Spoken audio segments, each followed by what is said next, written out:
Bem-vindos ao canal da Cigana Iorande. Para você que não me conhece ou está chegando agora, o meu nome é Vânia. E não se esqueça de deixar o seu like e também se inscrever no meu canal. Vou estar deixando hoje uma simpatia muito fácil, muito simples, mas da época dos nossos avós, mas vale a pena você estar fazendo. Para que nunca falta dinheiro, para que nunca falta o essencial na sua casa. Então, o que você vai estar fazendo? Você vai pegar 3 moedas de qualquer valor, não importa se seja branca ou dourada. Você vai lavar essas moedas muito bem com água e sabão e enxaguar também muito bem.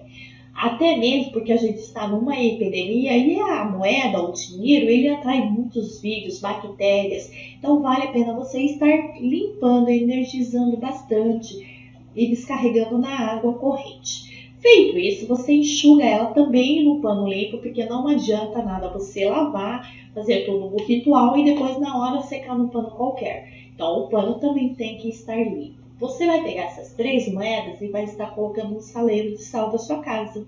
Para quê?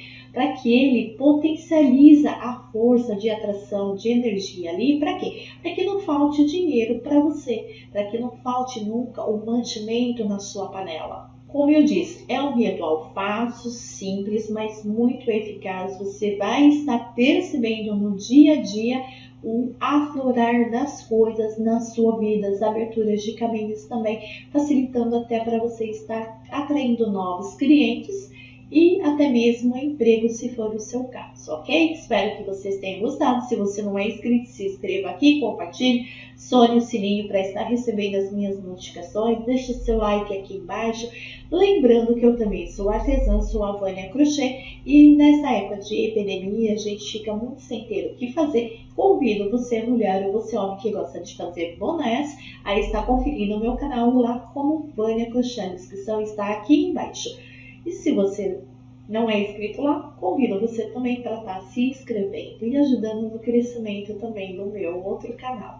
Lembrando que eu também estou com parceria com os Banhos Poderosos. Eles trabalham a força oculta e o misticismo, então vale a pena você estar conferindo. E eu vou estar deixando também na descrição deste vídeo. Muito obrigada a todos vocês. Beijo aí no seu coração.